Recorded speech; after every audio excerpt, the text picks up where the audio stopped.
Good evening, all, and welcome back to Dark Fears. Tonight, we journey into the untamed heart of Yellowstone National Park, through forgotten ranger routes, isolated outposts, endless wilderness, and places where help does not reach, to uncover 7 of the most disturbing and terrifying true ranger horror stories ever reported from this protected land. These are not legends or campfire tales. These are real, documented encounters from ordinary park rangers who were trained to protect others, until fear found them first. From abandoned backcountry cabins to creatures that should not exist. From restricted zones to disappearances that defy explanation. Tonight, you will hear horrors that still echo through Yellowstone. If you are new here, make sure to subscribe to Dark Fears for daily true horror content that will keep you up at night. Hit that notification bell so you never miss when the darkness calls. Now, let us step into the shadows of Yellowstone National Park, where civilization ends and terror begins. My name is Ethan Cole, and this happened during my 5th year as a backcountry ranger in Yellowstone. I took the job because I loved order, mapped trails, clear rules, radios that worked when you needed them. Wilderness, to me, was something that could be managed. That belief started to crack during an early October assignment near the Thoroughfare region, one of the most isolated zones in the park. My goal was simple: check an unmanned ranger cabin, log wildlife activity, and return before nightfall. My partner, Lucas, stayed behind due to a knee injury, which meant I was alone, something I'd done dozens of times before. The forest felt wrong almost immediately. Too quiet, no birds, no wind, just my boots and my breathing. About an hour in, I heard it. A soft, slow whistling sound, drifting between the trees. It wasn't random. It followed rhythm like someone trying to remember a tune. I called out, assuming another ranger was nearby. No response. The whistling stopped. Then, seconds later, it resumed, closer. That was the moment I realized Yellowstone doesn't like being watched. I tried to rationalize it. Wind through hollow branches, a distant hiker, anything but what my instincts were screaming. I kept walking, increasing my pace, radio clipped tight to my chest. The whistling returned, this time matching my steps. When I stopped, it stopped. When I moved, it followed. My fear wasn't panic yet. It was irritation. I told myself I was being paranoid, that isolation plays tricks on the mind. Still, I veered off the trail slightly, checking sight lines, marking trees the way I was trained. That's when I noticed something that froze me in place. Boot prints. They were fresh, deep, and deliberate, but barefoot. Long strides, too long, and they weren't heading in one direction. They formed a loose circle around the trail, as if someone, or something, had been pacing me for a while. My goals shifted instantly. Forget the cabin. I needed to get back before dark. Then the whistling changed. It wasn't a tune anymore. It sounded like someone trying to whistle, without lips. I turned back toward the trailhead, forcing myself not to run. Rangers are trained to move with confidence, even when afraid, because panic leads to mistakes. Still, every nerve in my body felt exposed, like I was being studied. The forest remained unnaturally silent, as if sound itself was avoiding the area. About 10 minutes into my return, I smelled something foul. Wet iron and rot, like old blood soaked into soil. The trees ahead opened into a small clearing I didn't remember from the map. In the center stood a crude structure made of branches and animal bones, tied together with strips of cloth that looked disturbingly human. Hanging from one branch was a ranger hat. It was old, sun-faded, but the badge number was still visible. That number belonged to Mark Holloway, a ranger who vanished 7 years ago during a solo patrol. His disappearance was never explained. Standing there, staring at his hat swaying gently without wind, I felt something behind me. Not footsteps. Breathing. Slow. Patient. Right behind my ear. I didn't turn around. Every instinct told me that acknowledging whatever stood behind me would be a mistake I wouldn't survive. I focused on my breathing, steady and controlled, just like training. Slowly, I reached for my radio. Before my fingers touched it, the whistling started again. This time inside my head, vibrating through my skull rather than the air. My vision blurred, and for a moment, I wasn't in the clearing anymore. I saw flashes. Rangers walking alone, one by one, each following a sound they couldn't ignore. Each never coming back. The pressure behind me grew closer, close enough that the hairs on my neck bent forward.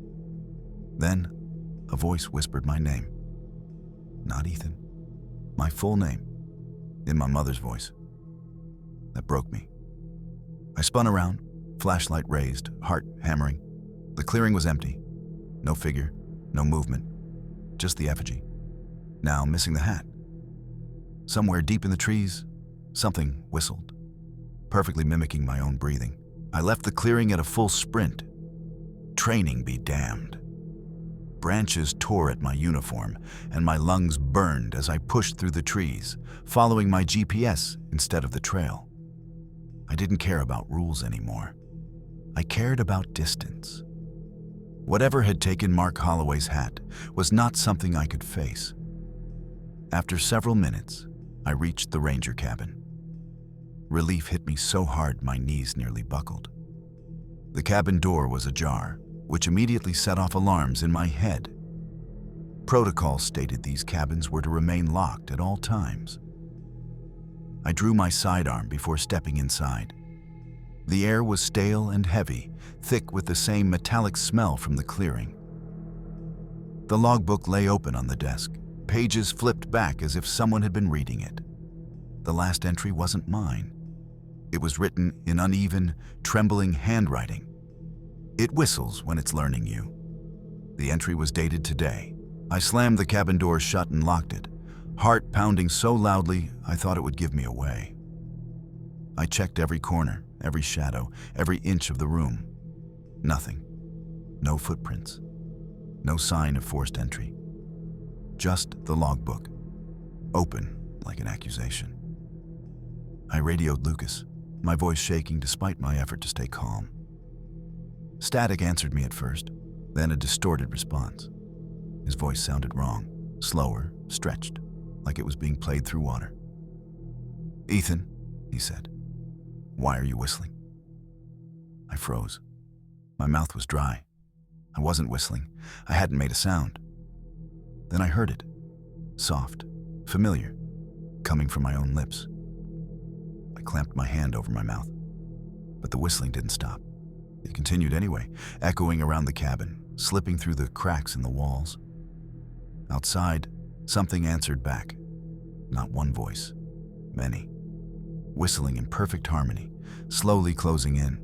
I backed away from the door, pressing myself against the far wall of the cabin. The whistling outside grew louder, circling the structure the same way the footprints had circled the trail. It wasn't random. It was coordinated, curious, like predators testing a fence. The radio crackled again. Lucas's voice returned, clearer this time, but the tone was wrong. Too calm, too close.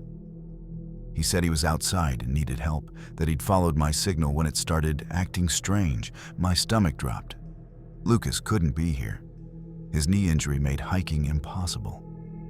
Through the small cabin window, I saw a figure standing just beyond the tree line. It wore a ranger uniform.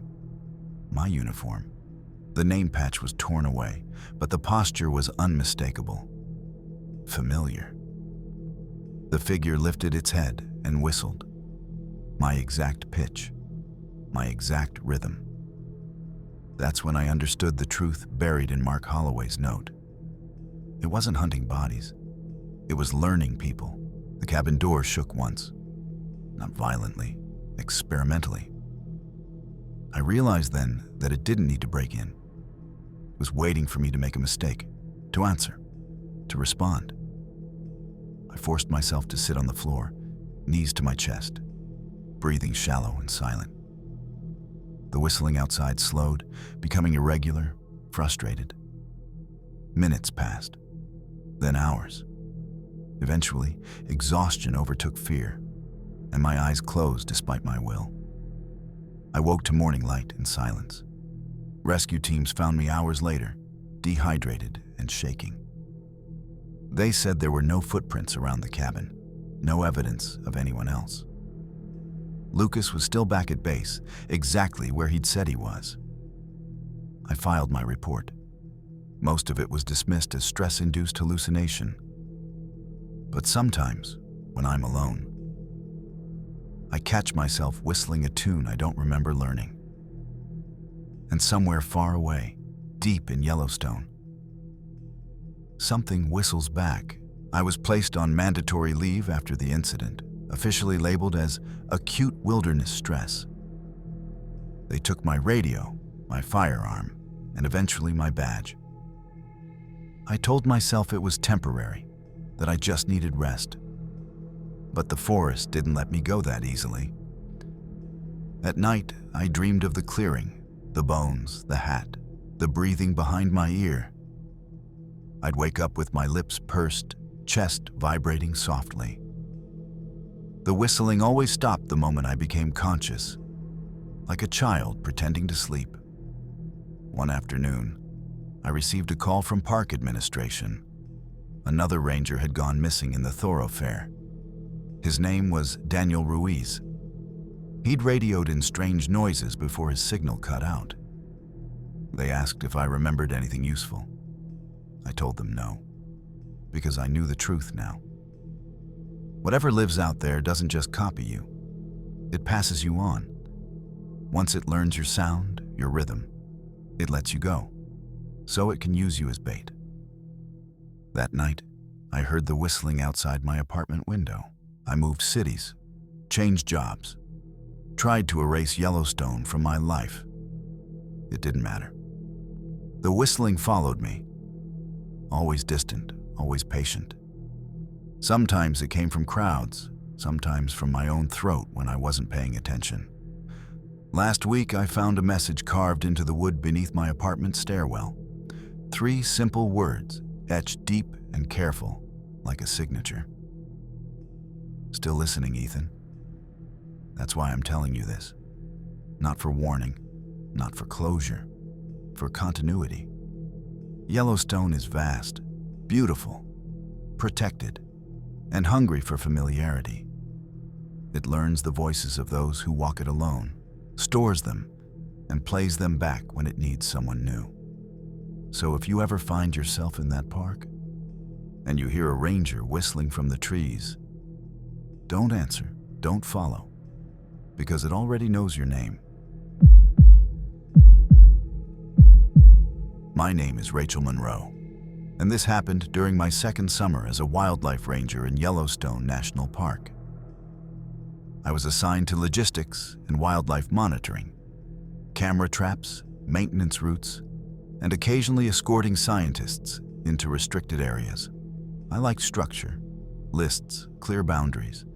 That's why I trusted the maps. There was one area, however, that never appeared on public trail systems. Internally, it was referred to only as Zone R17. No signs, no fences, just a gray box on our internal map labeled Restricted Access.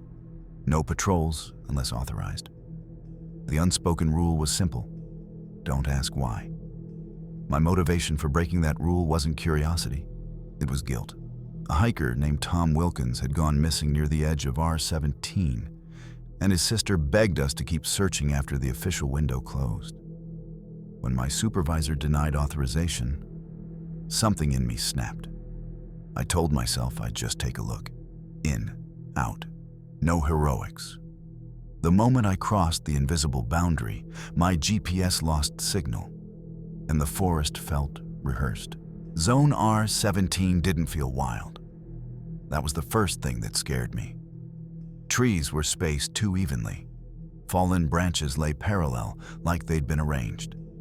Even the ground felt compacted, as if something heavy had passed through repeatedly. After 20 minutes, I found the first camera trap. It wasn't one of ours. No serial number, no park markings, just a black lens mounted too high on the tree, about 9 feet up. Whatever installed it wasn't worried about bears. I checked the memory card. The footage showed hikers entering the frame, then stopping, standing still for hours, not sleeping, not collapsing, just watching something off camera. When they finally moved again, they didn't leave the way they came. They walked deeper into the trees, single file, expressions blank. The last clip showed Tom Wilkins. He looked directly into the camera and whispered, "It knows when you map it." Behind me, something mimicked the sound of my boots, half a second late.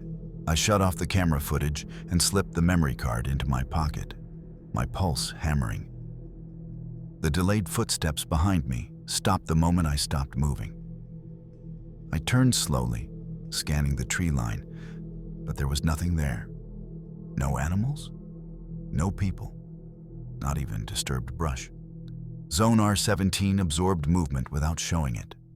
I radioed base. Static. I tried again, switching channels, but every frequency responded with the same low hum, like distant machinery buried underground. The forest around me began to feel smaller, tighter, as if the space between trees was shrinking when I wasn't looking directly at it. That's when I noticed the markers. Small orange tags tied around trunks at eye level, each with a handwritten number. Not trail markers, counts. I followed them deeper, against every rational instinct, because the numbers were going down. Someone had been keeping track of something moving through this place, or something moving out. When I reached tag number 1, it was fresh, still damp with sap. The air changed near tag number 1. It felt heavier, pressing against my ears like the altitude had jumped suddenly. My head started to throb, and with it came a sensation I can only describe as being observed from multiple angles at once. I found a clearing that shouldn't have existed. Perfectly circular, no debris, no wildlife. In the center stood a metal pole embedded deep into the ground, humming softly. Carved into its surface were dozens of names, some crossed out, some partially scratched away. Tom Wilkins' name was at the bottom. Fresh, clean. I reached out before I could stop myself.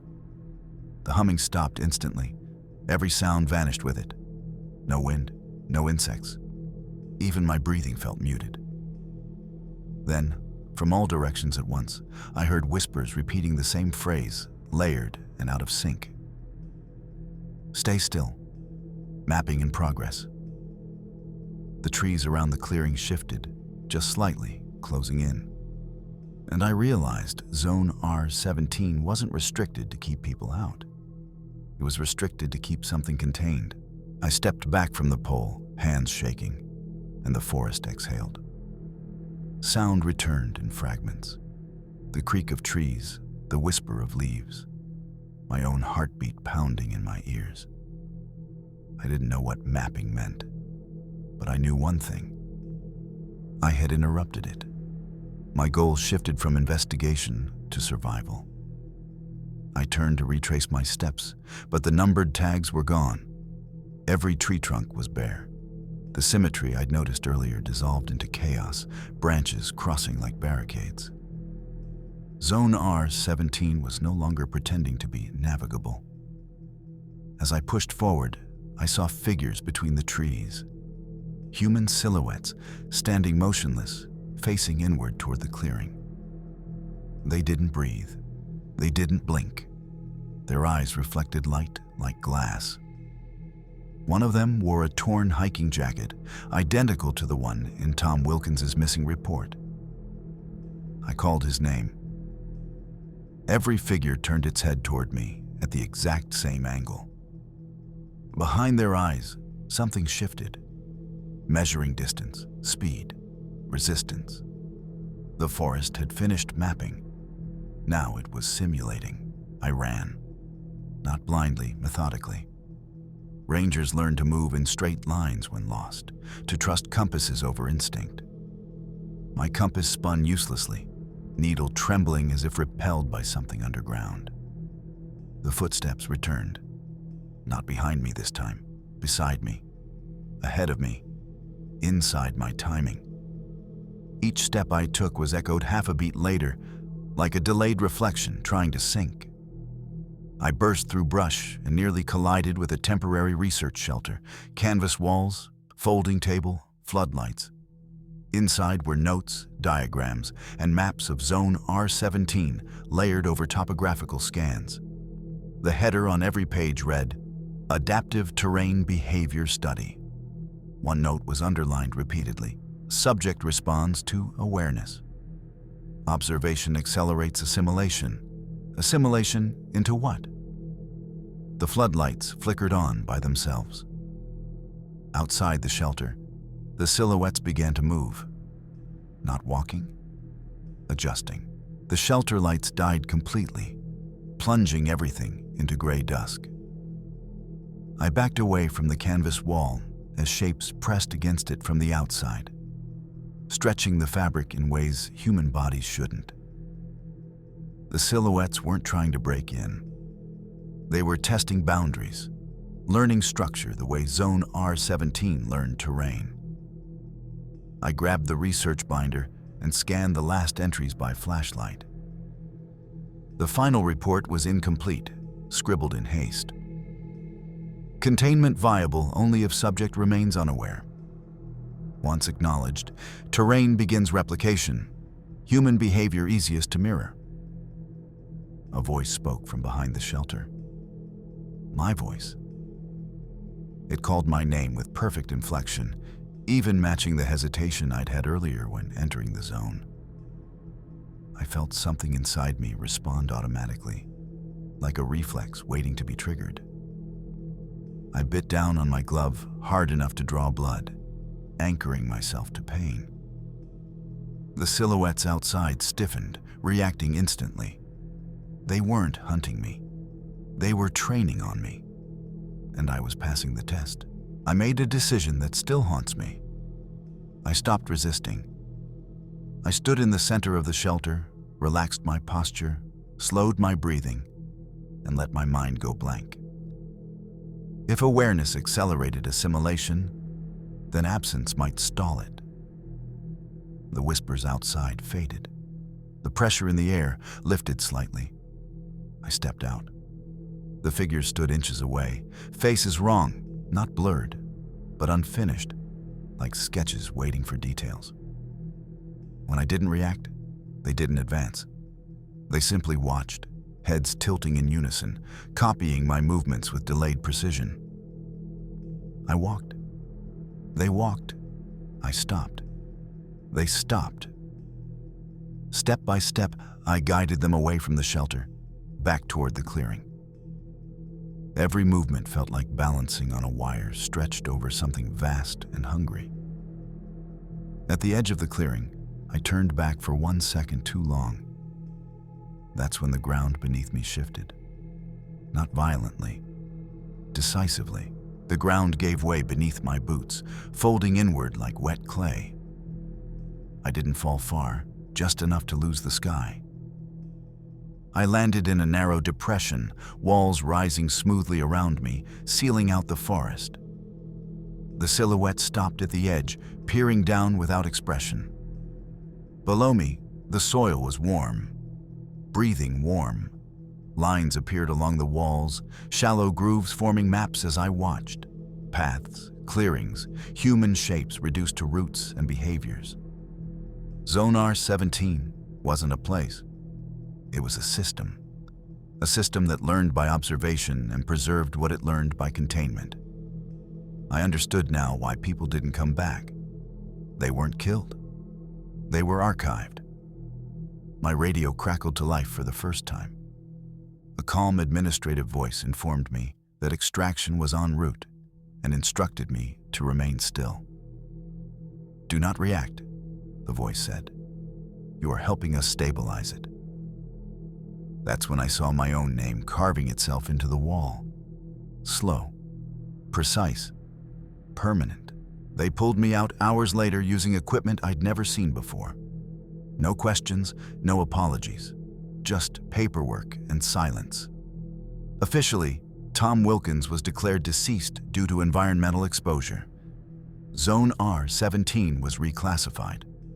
I was reassigned to visitor education. Smiling, maps, safe trails. But sometimes, when I give presentations, I see visitors pause, stand still, stare at the wall maps a little too long. Their posture changes. Their breathing slows. Learning posture. Last month, a new restricted zone appeared on internal maps. No explanation, just a gray box labeled R-18. And this morning, I found an orange tag tied to a tree near the parking lot. Handwritten.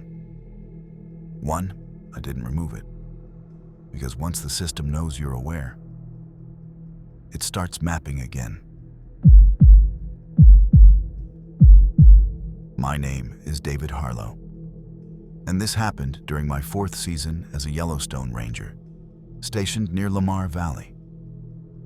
I'd grown comfortable with the predictable rhythms of the park: morning elk patrols, midday weather reports, nightly check-ins at the ranger station. Order, routine, safety. That illusion ended on a cold April evening. I was finishing a solo wildlife survey, documenting wolf packs and bison herds, when a thick fog rolled in far faster than the forecast suggested. My goal was simple: finish the last trail check and return before nightfall. My radio buzzed once, then went dead. Static filled every channel. Then I saw it, a figure on the ridge above the valley. Tall, thin, hunched unnaturally, cloaked in mist. At first, I assumed it was a hiker lost in the fog. But as I raised my binoculars, it didn't move like a human. Its head swiveled too fast, its posture too rigid. And though I was alone, I heard a whispered greeting, carried by the wind. I knew then the valley had someone, or something, watching. I called out, voice cracking, "Hello, are you lost?" The whisper returned, slower, distorted, echoing unnaturally across the valley.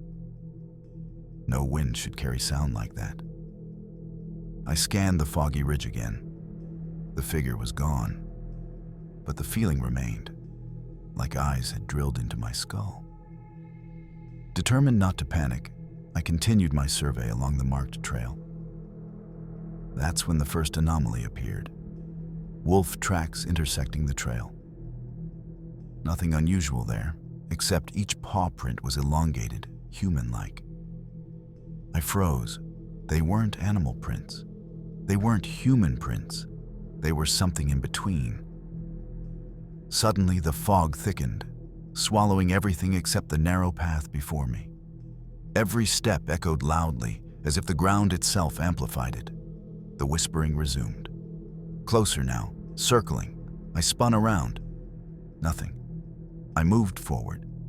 Footsteps mirrored mine exactly, a half step behind. I realized then, whatever haunted Lamar Valley that night wasn't just observing me. It was learning me, pacing me, predicting me. I kept moving, forcing my legs to obey, even though my mind screamed to run.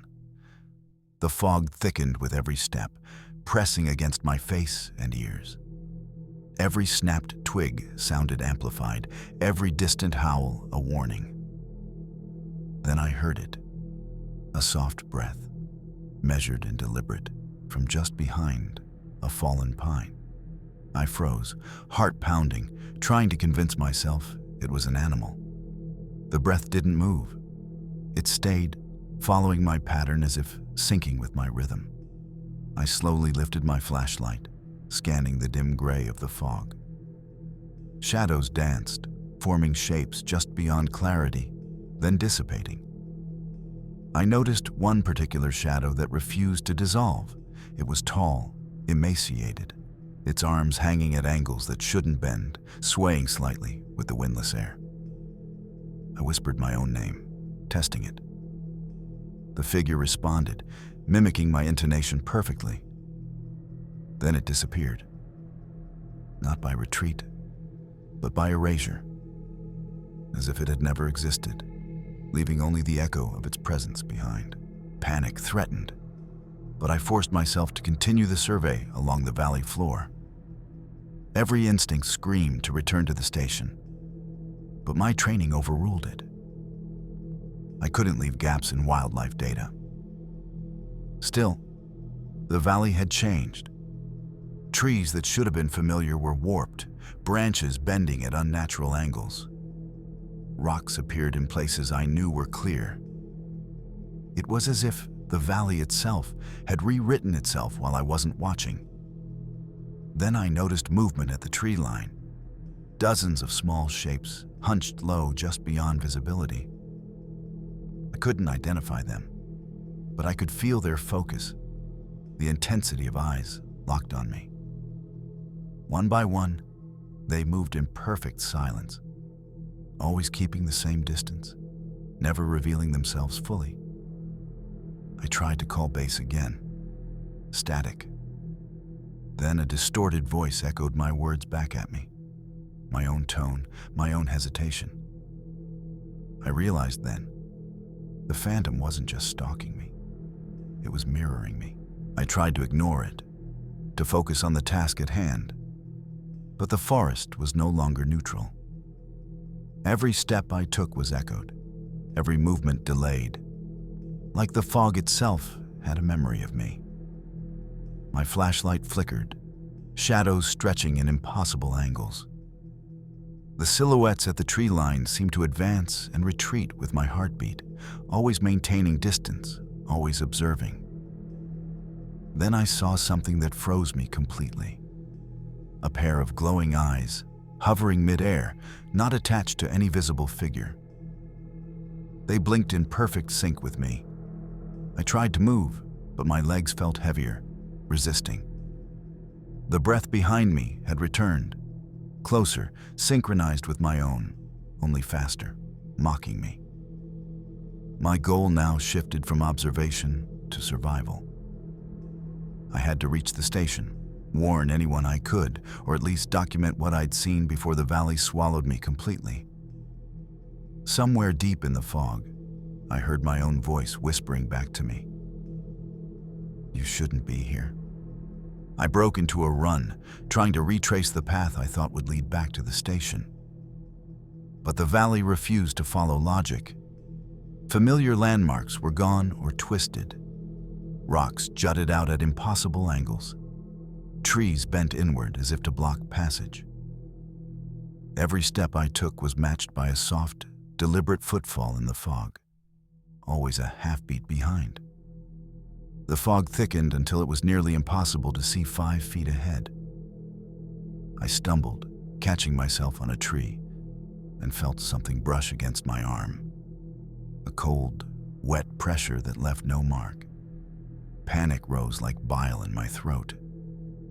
I realized the forest wasn't just hiding the phantom.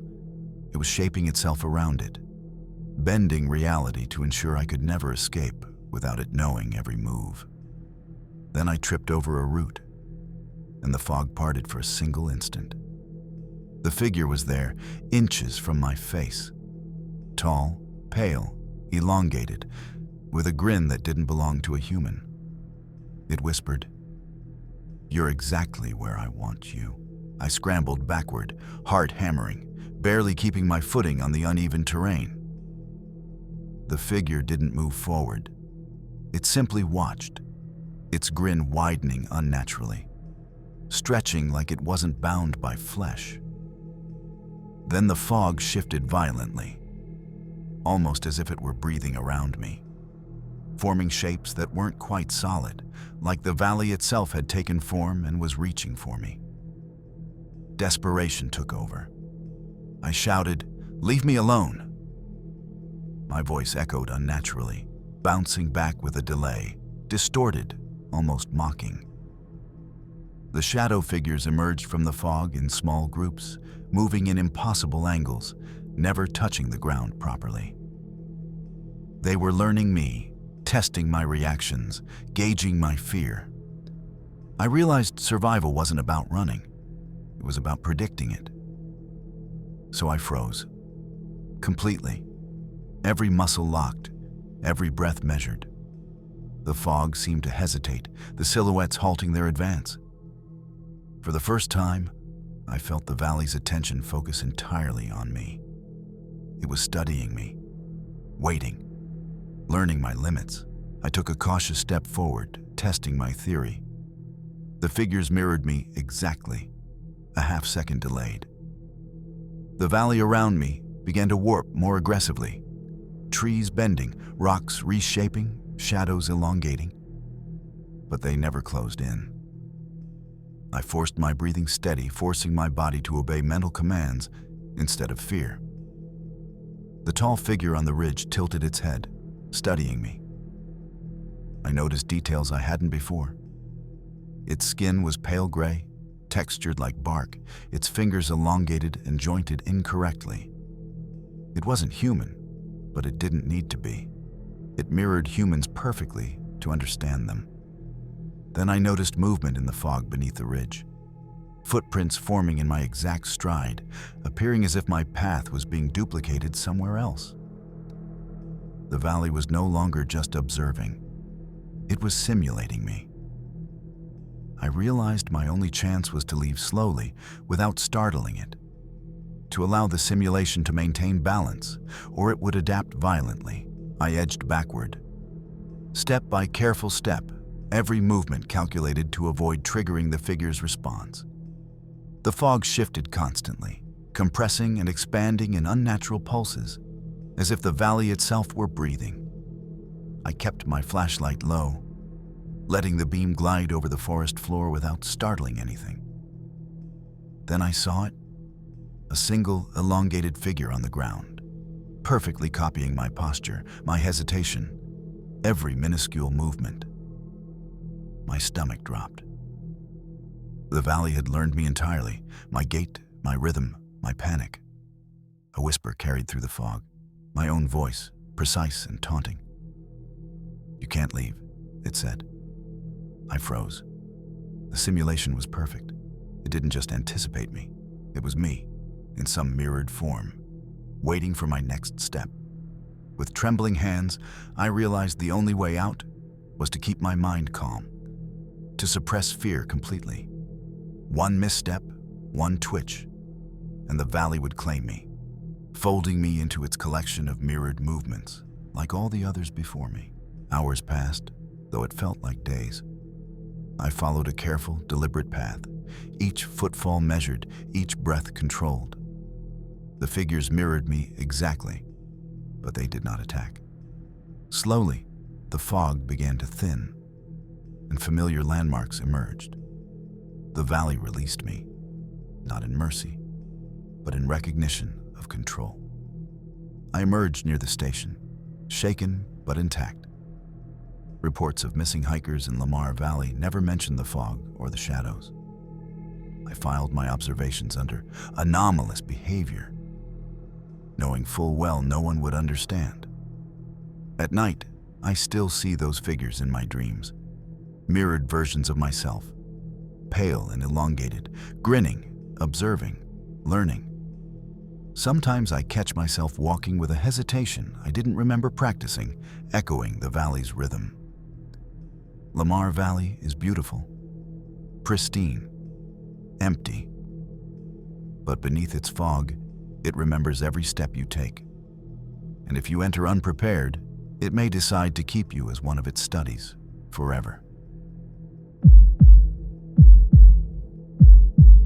My name is Ethan Graves, and this happened during my 3rd year as a Yellowstone Ranger assigned to the Heart Lake District. Nights were long and silent in this part of the park, broken only by distant wildlife and the occasional ranger radio chatter. I was comfortable with solitude. I liked the quiet. But that night, Silence wasn't peaceful. It was watching. I was patrolling a back trail near the lake, documenting elk movements for the seasonal report. The moon was low, half hidden behind clouds, and the forest seemed unusually still. Then I heard it. A howl, long, deep, unnatural, coming from the far side of the lake. I froze. Wolves were common, but this wasn't their howl. It was intelligent, deliberate, almost conversational. I reached for my radio. No signal. Static. The howl repeated, closer this time, as if it had crossed the water in seconds. I spun around. Nothing. The fog rolling off the lake seemed to move with purpose, curling toward me. That's when I realized I wasn't just hearing a wolf, I was being followed. I tried to continue my patrol, forcing rational thought to override fear. The howl echoed again. Shorter this time, punctuated by a pause. It was patterned, almost mocking.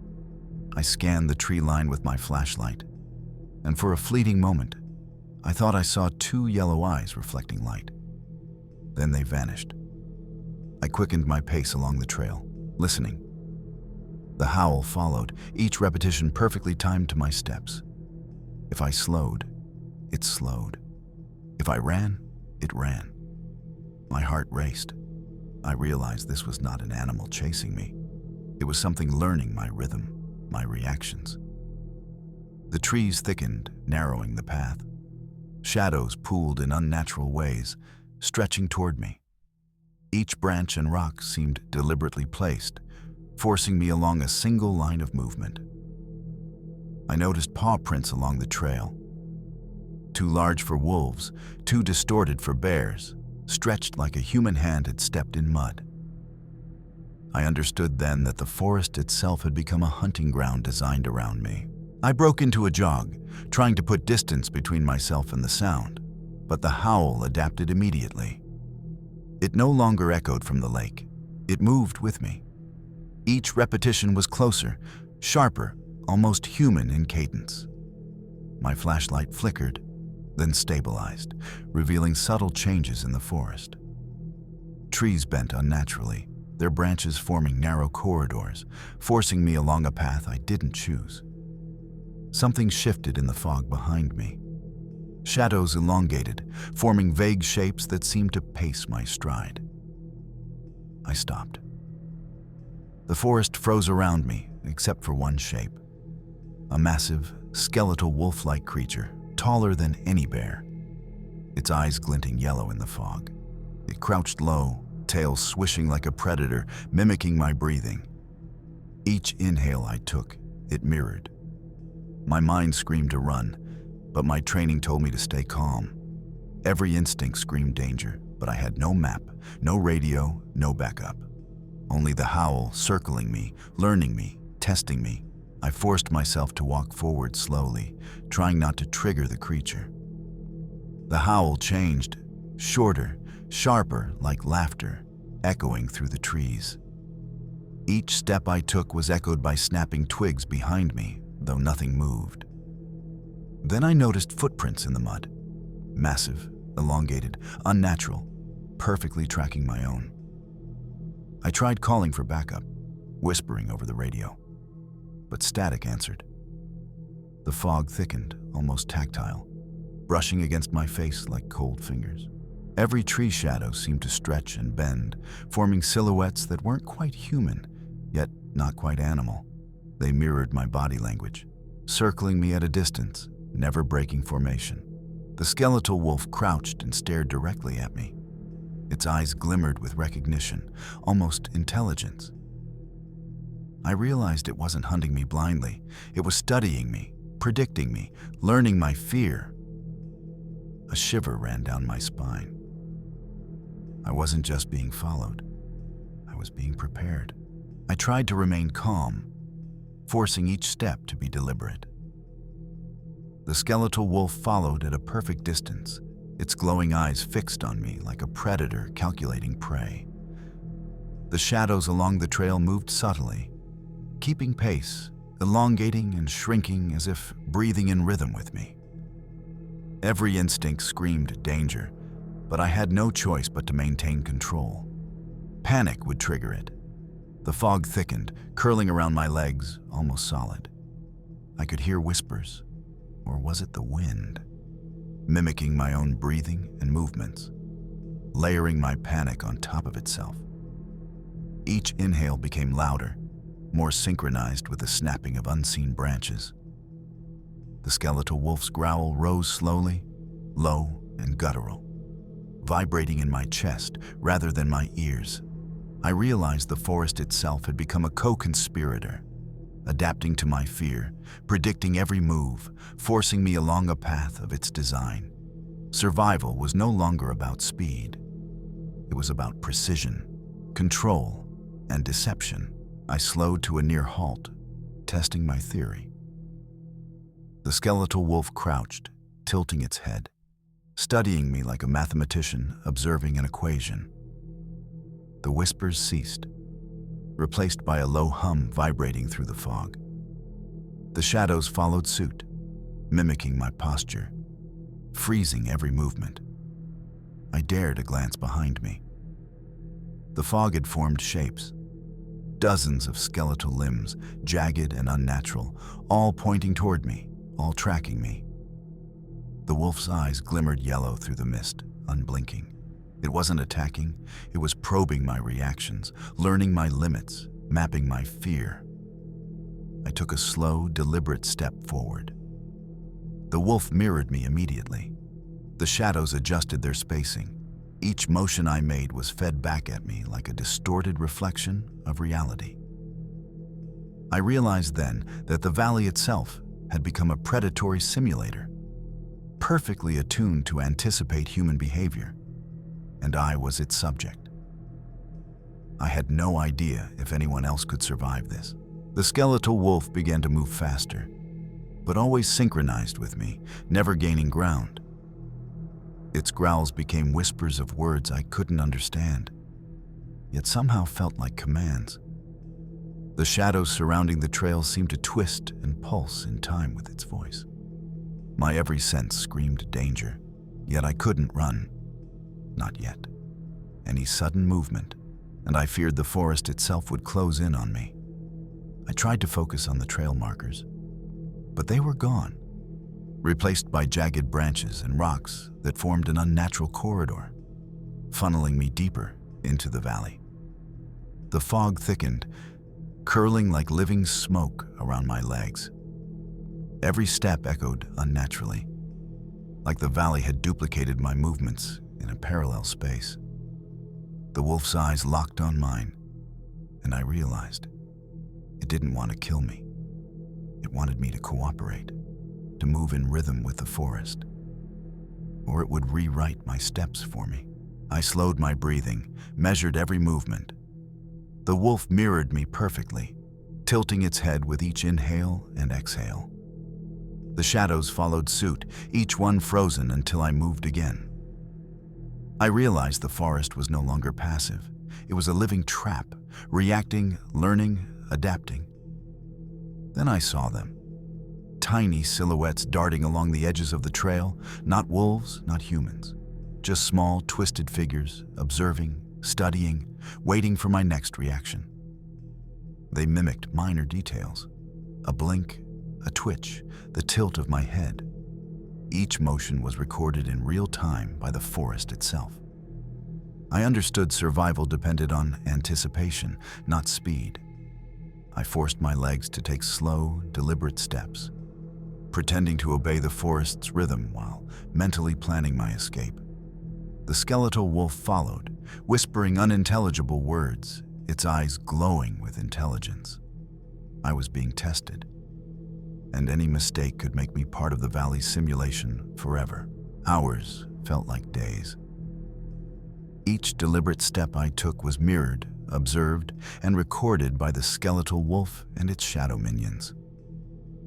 The fog had become so thick that even the moonlight felt swallowed. I realized the trail no longer mattered. The valley itself dictated every movement, every choice. I had become part of its simulation. Then I saw the lake again, pale and misted, reflecting not my own image but multiple silhouettes, myself twisted, elongated, and mirrored by the skeletal wolf. The whispers intensified, forming a chorus that imitated my voice perfectly. Each echo seemed to challenge me.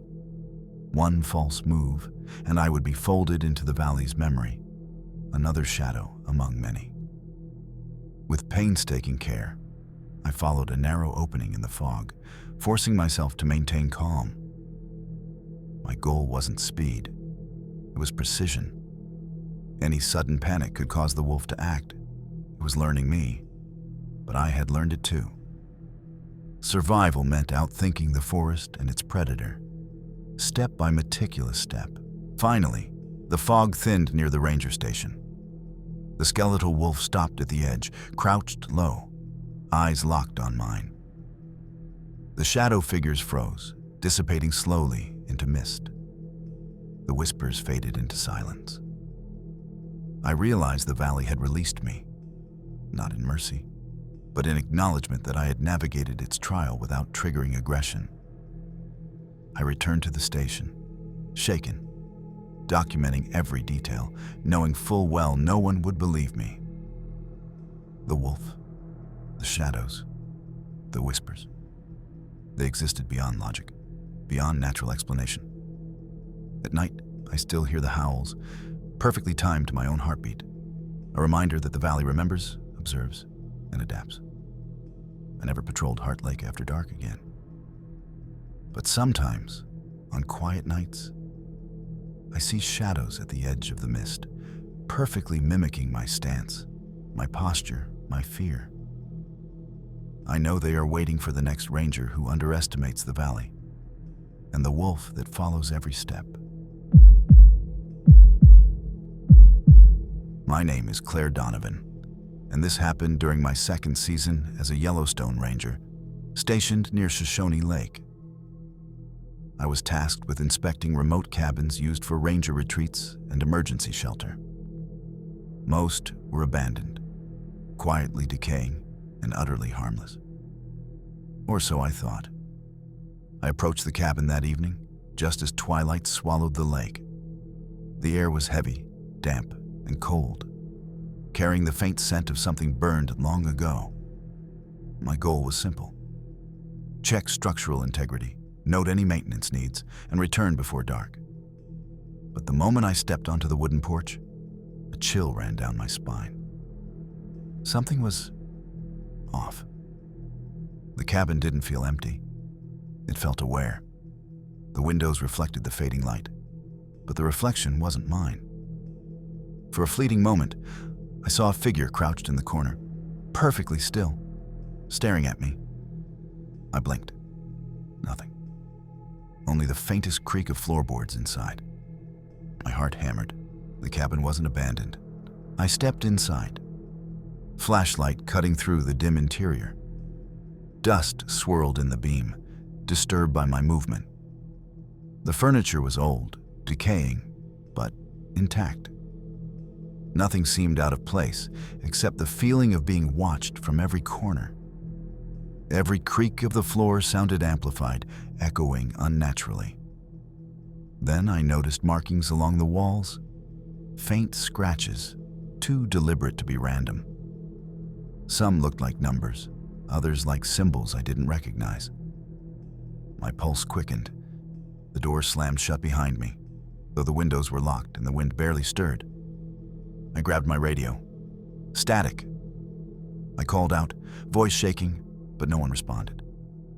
Then I heard it. Soft tapping, coming from above. The ceiling, slow, methodical, step by step. It wasn't random. It was following my movements.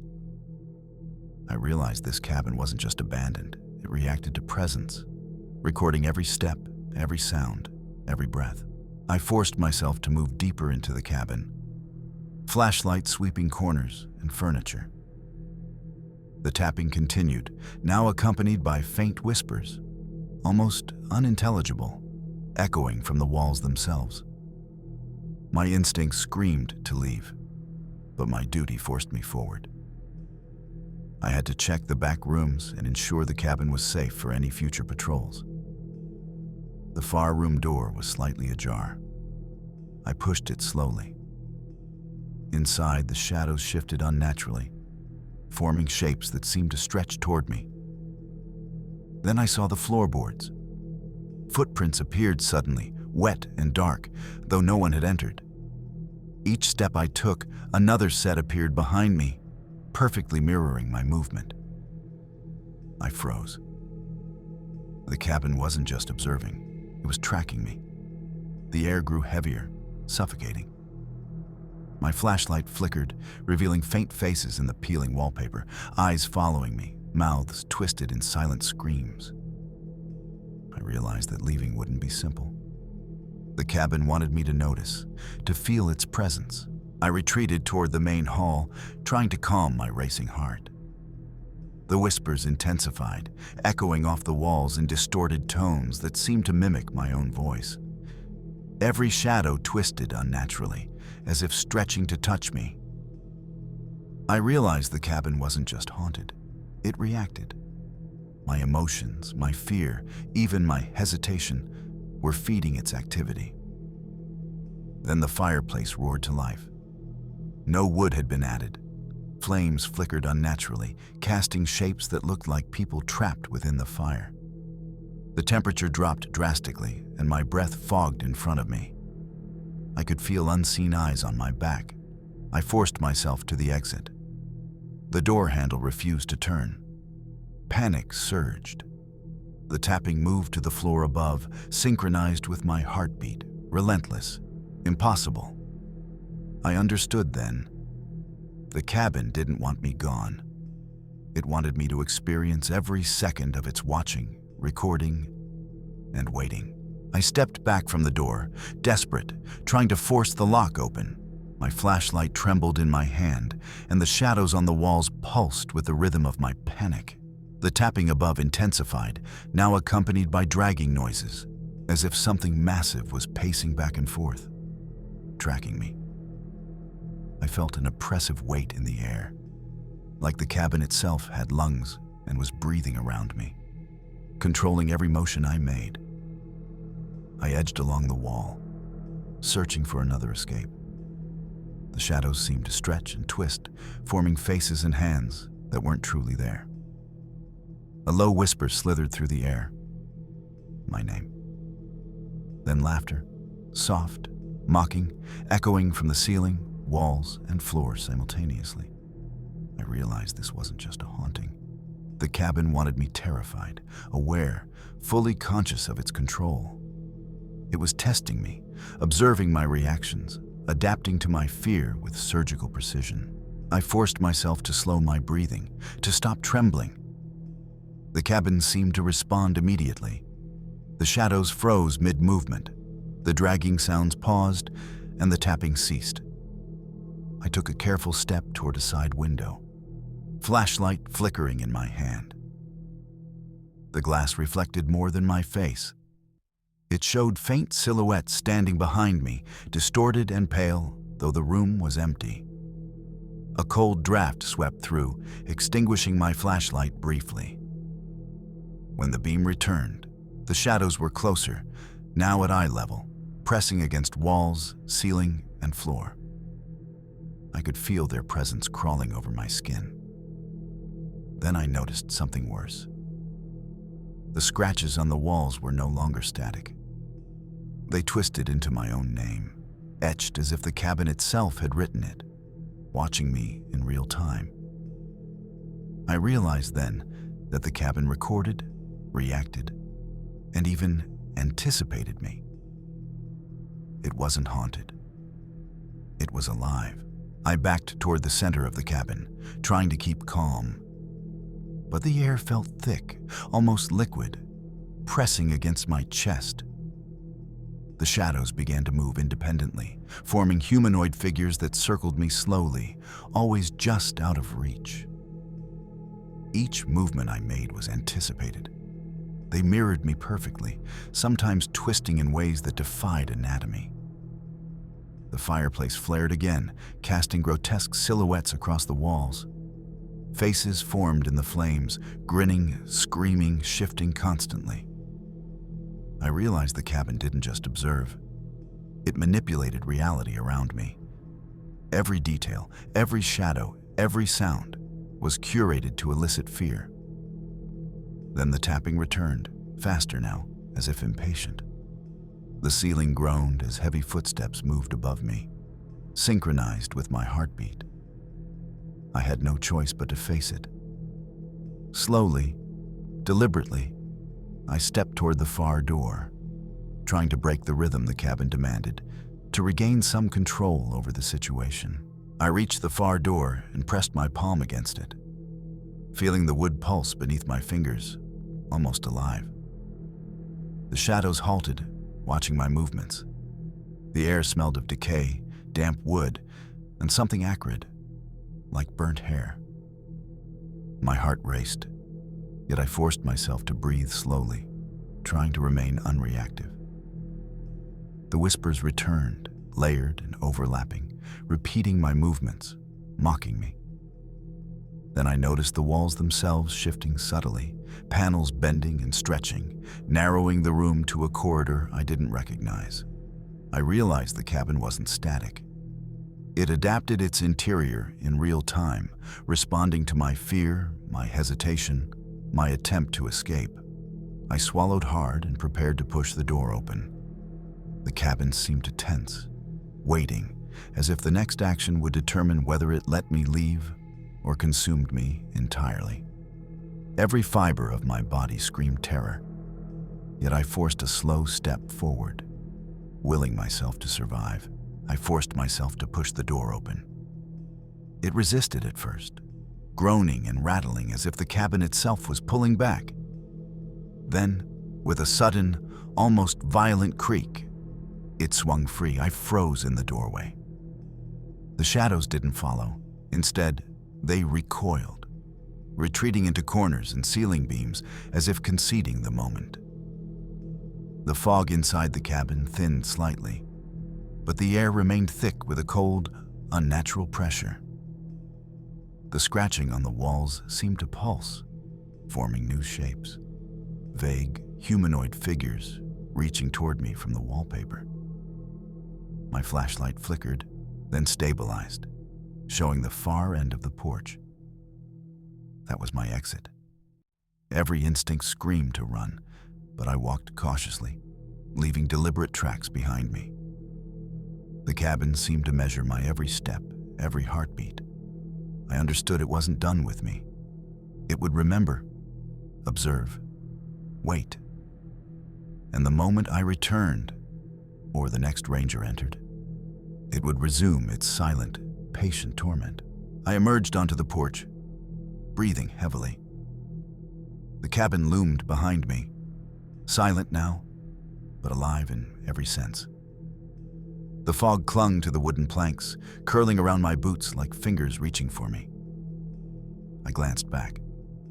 The windows reflected a faint image of the shadows, watching, waiting for me to look away. I didn't stop. I ran toward my truck parked near the tree line, heart hammering, adrenaline screaming. Even as I reached safety, I knew the cabin's presence lingered. The scratches, the whispers, the shifting walls, they weren't gone. They were patient, eternal. And somewhere, deep in the forest near Shoshone Lake, the cabin still watches, still waits. I filed the report meticulously, but left out the parts no one would believe. That night, and many nights after, I dreamt of the cabin. The shadows, the pulsing walls, the whispers, all of it. And I knew it would always remember me. My name is Daniel Reese, and this happened during my first summer as a Yellowstone Ranger, stationed near Roosevelt Arch. I was assigned to inspect old wooden bridges along remote hiking trails, ensuring they were safe for hikers and wildlife. Most of them were quiet, unremarkable. But that morning, one bridge caught my attention. It felt wrong. The bridge spanned a deep, fog-filled gorge, water rushing below with a low, constant roar. As I approached, the wood groaned under my boots, though it had held steady for decades. A cold breeze swept through, carrying whispers. At first, I thought it was the wind, but then I heard my name, softly, clearly, drifting from the fog beneath the bridge. I froze. No one else was nearby. The fog was thick, curling unnaturally over the gorge. My flashlight cut a thin path through it, revealing nothing. Yet everything seemed alive, watching. Every instinct screamed danger. I stepped onto the bridge carefully, flashlight sweeping the old wooden planks. The fog below seemed to pulse with every step, thickening and thinning as if alive. I heard it again, my name, whispered clearly, this time from directly under the bridge. My heart pounded. I looked over the side and saw nothing but white fog and rushing water. Yet the whispers persisted, rising and falling in rhythm with my footsteps. Something about the sound was deliberate, almost intelligent. I realized it wasn't the wind. It was mimicking me, anticipating me, calling me. Suddenly, the planks beneath my feet groaned louder, as if the bridge itself had shifted. Shadows pooled unnaturally at the edges, stretching long and jagged. Every step I took echoed unnaturally, like another me walking behind me. My breath caught. This was no ordinary bridge. It knew my presence, my pace, even my fear. I froze mid-step, straining to locate the source of the whispers. They weren't coming from one spot. They were everywhere at once, rising from the fog, from the railings, from beneath the planks. The air thickened, cold and damp, brushing against my face like invisible fingers. My flashlight flickered, and for a heartbeat, I saw figures crouched in the mist, their heads tilted unnaturally, staring directly at me. I forced myself to take another step. The bridge groaned in protest, and the whispers escalated, forming words I didn't understand but felt in my bones. Each step I took, another sound mirrored me. A scraping, a breathing, a shadow moving in perfect synchronization. The fog below seemed to rise toward me, curling around my boots and legs. Panic clawed at my chest, but I forced myself to focus. The bridge was testing me, observing every motion. Any sudden move might trigger something beyond my understanding, something waiting in the fog to claim me. I continued forward cautiously, each step deliberate, my flashlight trembling in my hand. The whispers grew louder, forming a chorus of distorted voices that seemed to imitate my own movements and breathing. Shadows stretched along the edges of the bridge, moving independently of any natural light source. I realized that the bridge itself was alive, its old wood pulsing as if breathing. Suddenly, a plank shifted beneath my foot. I stumbled, and the whispers erupted into a crescendo, now calling my name over and over. I scrambled to regain balance, realizing that the bridge reacted to my fear, intensifying with every panicked heartbeat. The fog below seemed to form shapes, hands, faces, twisted figures reaching upward. The farther I moved, the more the bridge tried to manipulate me, testing my resolve, my control. I understood then that crossing this bridge was not about speed. It was about matching its rhythm, surviving its gaze, and outthinking its awareness. I forced myself to slow my breathing, to move deliberately, one careful step at a time. The whispers followed, synchronized perfectly with my heartbeat. Now louder, sharper, almost taunting. The fog swirled thicker around the planks, and the shadows along the railing shifted into elongated, twisted shapes, leaning toward me as if trying to pull me off the bridge. A sudden gust of wind rocked the bridge, making the wood groan violently. I grabbed the railing, heart hammering, and realized it wasn't just wind. The bridge itself seemed to react to my panic, twisting slightly underfoot. The fog beneath formed a churning mass, almost like water with human shapes trapped inside, reaching upward. I forced my legs forward, measuring every step. The bridge wasn't just haunted, it was intelligent, feeding off fear, adapting to my reactions. It was learning me, mapping my every heartbeat and hesitation. Survival required more than speed. It required patience, control, and the ability to outsmart a malevolent presence beneath my feet. I focused on the far side of the bridge, forcing my gaze forward, ignoring the whispers.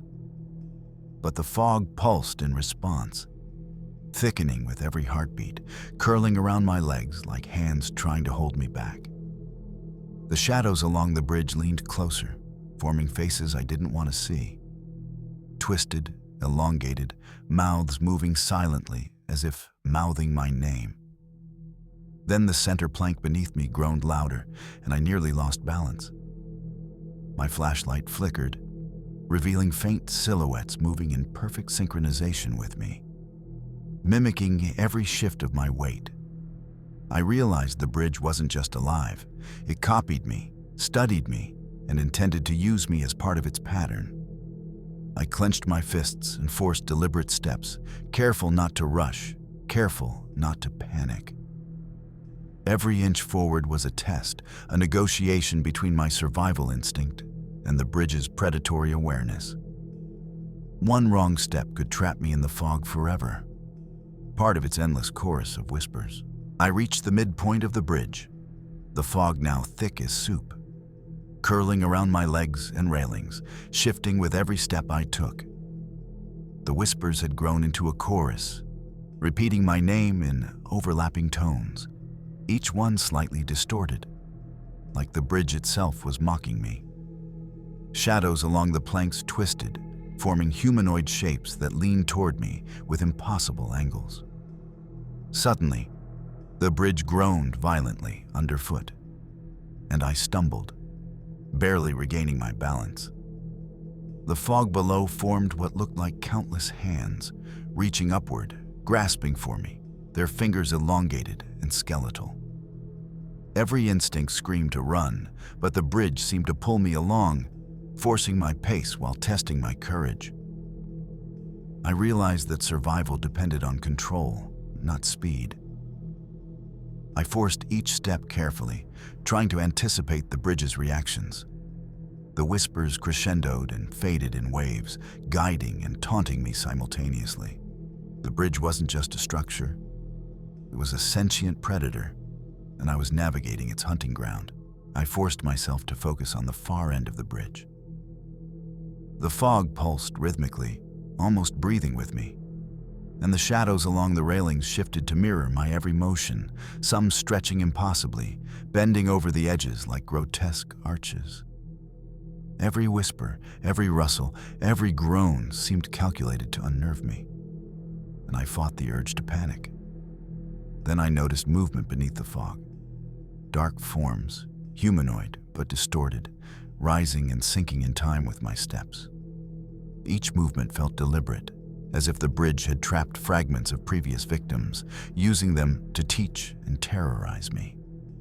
My flashlight flickered, briefly illuminating dozens of ghostly silhouettes reaching from the mist, all frozen in twisted postures. I clenched my jaw and forced deliberate steps, every muscle taut with fear and concentration. The bridge's awareness was palpable. It tracked my heartbeat, anticipating my reactions. I realized I had to outthink it, not outrun it, or I would join the chorus beneath the fog forever. The far end of the bridge was in sight, but the fog thickened around my boots as if trying to hold me back. Every step I took was mirrored by shadows, stretching impossibly along the planks, and the whispers intensified, repeating my name in distorted layers. I could feel unseen eyes beneath the fog, following my every movement, patient but calculating. A plank suddenly shifted underfoot, throwing me off balance. My flashlight flickered violently, revealing humanoid forms writhing in the mist below, elongated and pale, hands reaching upward.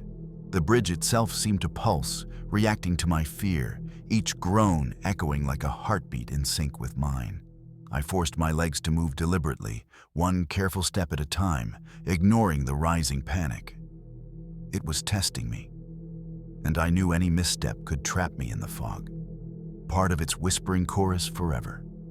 My survival depended on patience, focus, and keeping the rhythm of my steps perfectly measured. Finally, I reached the bridge's far edge. The fog parted slightly, as if granting me passage, though the shadows lingered along the railings, twisted and elongated, still observing, still waiting. The whispers faded into low, mocking echoes, like the bridge itself was sighing in satisfaction. I didn't stop to look back. My boots pounded the ground as I sprinted toward the trailhead, heart hammering, adrenaline screaming. Even at a safe distance, I could feel the bridge's presence lingering, a cold weight in the air that refused to dissipate. It had learned me, recorded me, and would wait for the next soul to cross its planks. I reported the bridge as structurally sound, omitting the terrifying details no one would believe. But sometimes, at night, I still hear faint whispers in the wind, my name carried across the gorge, and I know the bridge remembers, and it waits. My name is Ethan Walker, and this happened during my third summer as a Yellowstone Ranger, stationed near Yellowstone Lake. I was assigned to inspect remote backcountry campsites used by hikers and rangers for overnight stays. Most were quiet, peaceful, even serene. But one particular site had a reputation among older rangers. Strange noises at night, tents ripped without explanation, and hikers reporting being watched. I arrived just before dusk, carrying my flashlight and standard gear. The campsite was small, tucked beneath a dense canopy of pine and fir trees, shadows deepening as the sun dipped below the horizon. At first, everything seemed normal. Empty tents, scattered firewood, and the faint smell of damp earth. But as I set up my inspection, I noticed something unnerving. A tent flap twitched, though no wind blew. The shadows between the trees seemed too deliberate, shifting in ways the moonlight shouldn't allow. And then, faint whispers floated on the air, soft but distinct, as if the forest itself was speaking, calling my name. I approached the nearest tent cautiously, flashlight cutting through the deepening shadows. The flap twitched again. I called out softly, "Is someone there?" Silence answered. Then I heard it, a soft rustling, circling the campsite, like footsteps pacing in the dark, but too light to be human. I checked the other tents. All were empty, yet the feeling of being watched intensified. The forest seemed to close in, each tree trunk forming shapes in the corner of my vision. I noticed scratch marks near one tent, deep and deliberate, forming jagged lines across the canvas. My pulse quickened. Something had been here recently. Something observing, waiting, and learning. Then a faint whisper came from the fire pit. My name, almost a sigh, perfectly mimicking my own voice. My skin crawled. I realized this campsite wasn't just haunted. It reacted to presence, recording movements, echoing sounds, anticipating actions. Staying calm was my only chance of surviving the night here. I tried to calm my nerves and continued my inspection, moving slowly from tent to tent.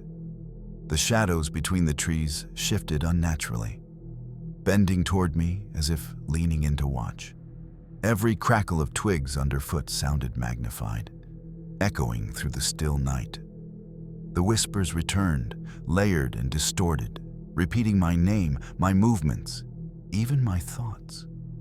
Then I noticed footprints in the dirt, not human. They were thin, elongated, with uneven spacing, snaking around the tents in patterns I couldn't understand. The fire pit flickered to life on its own, casting tall, grotesque shadows across the clearing. Faces seemed to form in the trees, pale and staring, their mouths opening in silent screams. I realized this campsite wasn't just a location, it was alive, feeding off the fear of anyone who stayed, recording and echoing their every move. Every instinct screamed to leave, but the forest pressed in, the shadows almost tangible, as if the campsite itself were testing me, measuring how I reacted under pressure. I returned to my vehicle to grab additional gear, but even there, the whispers followed, echoing from between the trees and tents. My flashlight illuminated subtle movement. Branches swaying through the wind was still, shadows twisting into shapes that almost resembled humanoid figures. Every step I took, another rustle echoed behind me, perfectly mirroring my pace. I approached the largest tent, the source of the most intense whispers. Its flap twitched violently, despite there being no wind. Inside, faint outlines moved, almost like silhouettes pressed against the canvas from the other side. My pulse raced as I realized the campsite wasn't just haunted. It reacted intelligently, studying me, anticipating my movements, and feeding on my fear. I had to maintain control, not panic. Every instinct screamed to flee, yet my training as a ranger forced me forward.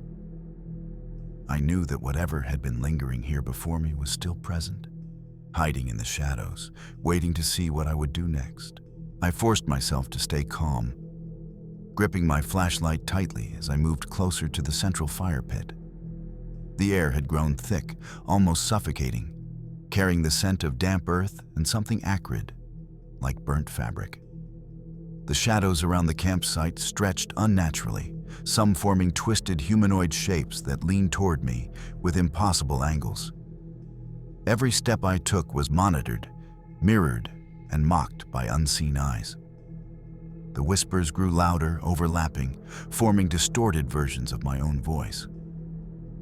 I noticed movement in the far corner of the campsite. A dark shape crouched low, shifting with precision, as if stalking me. I could feel its gaze on me, piercing and patient, calculating my every action. My training as a ranger offered no comfort.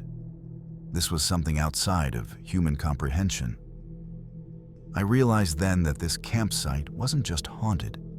It was alive in its malevolence, aware of presence, able to manipulate the surroundings. It was a predator, and I was the prey, navigating its intricate, terrifying patterns. I circled the fire pit slowly, trying to observe without provoking the entity further. The shadows reacted to my movements, stretching and bending unnaturally, sometimes even forming multiple versions of my silhouette along the ground. The whispers repeated my name, now accompanied by distorted laughter, echoing from every direction simultaneously. Then I saw it. A figure standing just beyond the tree line, thin, elongated, and pale, motionless yet impossibly tense. It wasn't human, and the air around it seemed colder, heavier, pressing against me. Every instinct screamed to run, yet I stayed, knowing sudden movement might trigger something far worse. The fire pit flared violently, illuminating dozens of faint shapes within the fog, each one twisted, staring, and eerily familiar. I understood fully then. The campsite didn't just observe, it learned, anticipated, and preyed upon fear, using shadows, whispers, and subtle movements to trap the mind. Survival depended on my ability to remain steady and outthink its malevolent awareness. The shadows in the campsite seemed to shift independently now, forming grotesque shapes that leaned closer with every step I took. The whispers became a chorus, layering my name with 1,000 faint echoes, each one slightly distorted, mocking, and impossible to locate.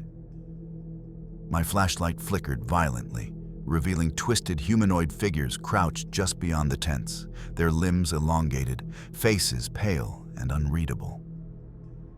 A sudden rustle behind me made me spin, but nothing moved. Yet I could feel a presence there, pressing in on me from the darkness. The fog between the trees thickened unnaturally, curling around my legs and boots like fingers, urging me to falter. I realized the campsite wasn't just haunted, it reacted to every emotion, every hesitation, feeding off my fear like fuel. I forced myself to take deliberate, controlled steps toward my truck parked at the edge of the clearing. Each movement was calculated, measured, as if negotiating with an intelligent predator that knew my deepest instincts and sought to manipulate them. The whispers intensified, layering over themselves in a distorted symphony of my name and soft laughter. I glanced at the tents. Every flap twitched violently, as if something inside was moving just out of sight. The air seemed to thicken with anticipation. Every breath I took felt like inhaling the campsite's malevolence itself. I could feel the shadows leaning toward me, pressing along the edges of the clearing, following my every move. Suddenly, one tent ripped violently from its stakes, the canvas flapping like wings in the windless night. I froze, realizing the campsite wasn't acting randomly. It was learning, adapting, and testing my resolve. I clenched my fists and forced forward, focusing solely on the distant glow of my truck's headlights. Every step I took required controlling my panic, ignoring the whispers, and outthinking a presence that seemed capable of predicting my every move. The campsite was a predator, and the night was far from over. I was almost at my truck, every muscle taut, every breath shallow. The whispers became overwhelming, a cacophony of voices layered with my own, each one slightly distorted, echoing from every direction. The shadows between the trees shifted with impossible agility, leaning closer to block my path, forming jagged shapes that seemed to stretch and pulse with intent. A tent near the fire pit collapsed inward suddenly, as if something had been inside it all along, watching me. The fog thickened and curled around my boots, tugging slightly as though trying to hold me back. I realized the campsite was alive, feeding on fear and anticipating my every move. Every step I took had to be deliberate, measured, and controlled. One misstep could trap me in its twisted, whispering nightmare. I focused solely on the distant glow of my truck's headlights, forcing myself to ignore the impossible shapes and disembodied voices. Survival depended entirely on maintaining calm, control, and not looking back. Finally, I reached the edge of the clearing and jumped into my truck, slamming the door shut. The fog seemed to recoil slightly, the shadows lingering only at the perimeter, as if satisfied I had survived. For now.